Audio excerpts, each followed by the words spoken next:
Hi dears, എല്ലാവർക്കും സുഖമാണല്ലോ. ഇന്നത്തെ എൻ്റെ റെസിപ്പി ഒരു പൊട്ടറ്റോ പെപ്പർ ഫ്രൈ ആണ്.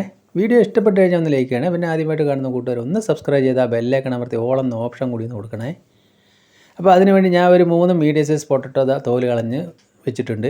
ഇനി അതിലേക്ക് വേണ്ടത് ഒരു വലിയ സ്പൂണ് കുരുമുളക് എടുത്തിട്ടുണ്ട്, 2 മീഡിയം സൈസ് സവോള. അപ്പോൾ പൊട്ടറ്റോ ഈ വലിപ്പത്തിലാണ് ഞാൻ കട്ട് ചെയ്തിരിക്കുന്നത്. നിങ്ങൾക്ക് വേണമെങ്കിൽ അല്പം ചെറുതാക്കി കട്ട് ചെയ്യാം. അപ്പോൾ സവോള ഇതേമാതിരി നൈസായിട്ട് കട്ട് ചെയ്യുക. കുരുമുളക് ഇതേമാതിരി തരിതരിയായിട്ട് പൊടിച്ചെടുത്തിട്ടുണ്ട്. ഇനി ഒരു ചീനച്ചട്ടി അടുപ്പത്ത് വെച്ച് തീ ലോ ഫ്ലെയിമിലിടുക. അതിലേക്ക് ഒരു 1.5 സ്പൂൺ മല്ലിപ്പൊടി ചേർത്ത് കൊടുത്തു.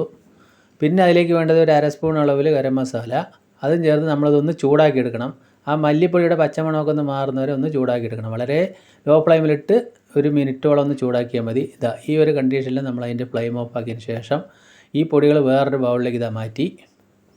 ഇനി നമ്മൾ ഒരു ഫ്രൈ പാൻ അടുപ്പത്ത് വെക്കുക. അതിലേക്കൊരു സ്പൂണ് ഓയിൽ ഒഴിച്ചു കൊടുക്കുക. തീ ലോ ടു മീഡിയം ഫ്ലെയിമിലിടുക. ചൂടാവുന്ന സമയത്ത് അതിലേക്ക് പൊട്ടറ്റോ പീസ് ഇതേപോലെ ഇട്ട് കൊടുക്കുക. എന്നിട്ട് നമ്മൾക്ക് തിരിച്ചും മറിച്ച് അതൊന്ന് ഫ്രൈ ചെയ്തെടുക്കണം. അപ്പോൾ ഒരുപാട് ഫ്ലെയിം കൂട്ടി ഒരിക്കലും വെക്കരുത്, സാവകാശം അത് ഫ്രൈ ചെയ്തെടുക്കുക. അപ്പോൾ ഇതേപോലെ പൊട്ടറ്റോ പെപ്പർ ഫ്രൈ ഉണ്ടാക്കാത്തവർ എന്തായാലും ഒന്ന് ട്രൈ ചെയ്ത് നോക്കുക. ഇനി അതിലേക്ക് ഞാൻ ഒരല്പം പൊടിയിപ്പ് ഇതേപോലെ കൈകൊണ്ട് വിതറി കൊടുക്കുന്നുണ്ട്. ഒന്നുകൂടി നമ്മൾ എന്നിട്ട് അതേപോലെ ഒന്ന് മിക്സ് ചെയ്ത് കൊടുക്കുക. ഇനി ഒരു 3 മിനിറ്റ് നമ്മളൊന്ന് അടച്ച് വെച്ച് വേവിക്കുക. ആ ആവിയിലും എണ്ണയിലും അത് ശരിക്കും വെന്ത് വന്നോളൂ. 3 മിനിറ്റ് കഴിഞ്ഞ് നോക്കുമ്പോൾ നമുക്ക് അറിയാൻ പറ്റും നല്ല ബ്രൗൺ നിറമായി ശരിക്കും ഇത് അതേപോലെ ഒന്ന് വെന്ത് കിട്ടിയിട്ടുണ്ട്. ഈ സമയത്ത് നമ്മൾ അതിൻ്റെ ഫ്ലെയിം ഓഫ് ആക്കാം. എന്നതിന് ശേഷം ഈ പീസ് വേറൊരു ബൗളിലേക്ക് മാറ്റി. ഇനി നമ്മൾ ഒരു കടായി അടുപ്പത്ത് വെച്ചിട്ടുണ്ട്. അതിലേക്ക് ഒരു സ്പൂണ് പിന്നെ ഒരു അല്പം കൂടെ 1.25 സ്പൂൺ ഓയിൽ ഒഴിച്ച് കൊടുത്തിട്ടുണ്ട്. തീ ലോട്ട് മീഡിയം ഫ്ലെയിമിലാക്കുക. എണ്ണ ചൂടാകുന്ന സമയത്ത് ഒരു 1/4 സ്പൂൺ കടുക് ഇട്ട് കൊടുക്കുക. കടുക് പൊട്ടി വരുന്ന സമയത്ത് അതിലും കുറച്ച് ചെറിയ ജീരകം ഇട്ട് കൊടുക്കുക. അതൊന്ന് ചൂടായി വരുന്ന സമയത്ത് സവോള ചേർത്ത് കൊടുക്കാം. അപ്പോൾ സവോള ഇതേ വലിപ്പത്തിലും കനം കുറച്ച് തന്നെ നമ്മൾ കട്ട് ചെയ്യണം. ഇനി ഞാൻ അതിലേക്ക് ഒരു 3 അല്ലി വെള്ളുള്ളി പൊടിയായി കട്ട് ചെയ്ത് അതും കൂടി ചേർത്ത് കൊടുക്കുന്നുണ്ട്.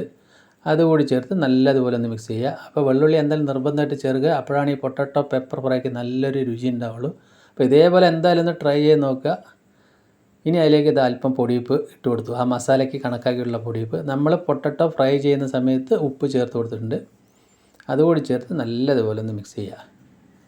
ഇനി അതിലേക്ക് ഒരു അല്പം മഞ്ഞൾപ്പൊടി, ഇനി ഒരു നുള്ള് മുളക് പൊടി. ആ സവോളയൊക്കെ ഒന്ന് കളർ കിട്ടാൻ വേണ്ടിയിട്ട് മാത്രം മുളക് പൊടിയും ചേർക്കുക. അതിന് ശേഷം ഒന്നുകൂടി നല്ലപോലെ മിക്സ് ചെയ്യുക. അപ്പോൾ നേരത്തെ ചൂടാക്കി വെച്ച മല്ലി ഗരം മസാല മിശ്രിതം അതുകൂടി ചേർത്ത് നല്ലതുപോലെ ഒന്ന് മിക്സ് ചെയ്യുക. ഇനി നമ്മൾ പൊടിച്ച് വെച്ചിരിക്കുന്ന കുരുമുളക്, തരിതരിയായി പൊടിച്ച് വെച്ചിരിക്കുന്ന കുരുമുളക് ഒരു 3/4 സ്പൂൺ ചേർത്തു. എന്നതിന് ശേഷം നമ്മൾക്കൊരു 2 സ്പൂൺ വെള്ളം ഒഴിച്ച് കൊടുക്കണം. കുറേശ്ശായിട്ട് ഒഴിച്ച് കൊടുക്കണം. വെള്ളം ഒരിക്കലും കൂടി ഒഴിക്കരുത്. അപ്പോൾ കുറേശ്ശായിട്ട് ഞാൻ ഒരു 2 സ്പൂൺ വെള്ളമാണ് ഒഴിച്ച് കൊടുത്തിരിക്കുന്നത്. അതും ചെറുതായിട്ടൊന്ന് വറ്റി വരുന്ന ഈ സമയമാകുമ്പോൾ ഫ്രൈ ചെയ്ത് വെച്ച പൊട്ടറ്റോ അതിലേക്ക് ചേർക്കാം. അതുകൂടി ചേർത്ത് നല്ലതുപോലെ മിക്സ് ചെയ്യുക. അപ്പോൾ നമ്മുടെ അടിപൊളി പൊട്ടറ്റോ പെപ്പർ ഫ്രൈ ഇവിടെ റെഡി ആയിട്ടുണ്ട്. തൈര് സാദത്തിൻ്റെ കൂടെയും എന്തിൻ്റെ കൂടെയും കഴിക്കാൻ പറ്റിയ നല്ലൊരു പൊട്ടറ്റോ റെസിപ്പിയാണ്. നമുക്ക് ലഞ്ച് ബോക്സിലൊക്കെ കൊടുത്തു വിടാം. ഇനി ലോ ഫ്ലെയിമിലാക്കിയിട്ട് 2 മിനിറ്റ് അടച്ച് വയ്ക്കുക. ആ മസാലയൊക്കെ ഒന്ന് ചേർന്ന് പിടിച്ചിട്ടുണ്ടാവും. 2 മിനിറ്റ് കഴിഞ്ഞ് തുറന്ന് നോക്കി നമ്മൾ കുറച്ച് കറിവേപ്പില കൂടി ചേർത്തു. എന്ന ശേഷം ഒന്നുകൂടി മിക്സ് ചെയ്തു. അപ്പോൾ സൂപ്പറായില്ലേ? ആ മസാലയൊക്കെ നല്ല ഇതേപോലെ കണ്ടീഷനായിട്ട് വന്നിട്ടുണ്ട്. ഇനി അതിലേക്ക് കുറച്ചുകൂടി കുരുമുളക് ചേർത്ത് കൊടുക്കാം. അതുകൂടി ചേർത്ത് നല്ലതുപോലെ മിക്സ് ചെയ്യുക.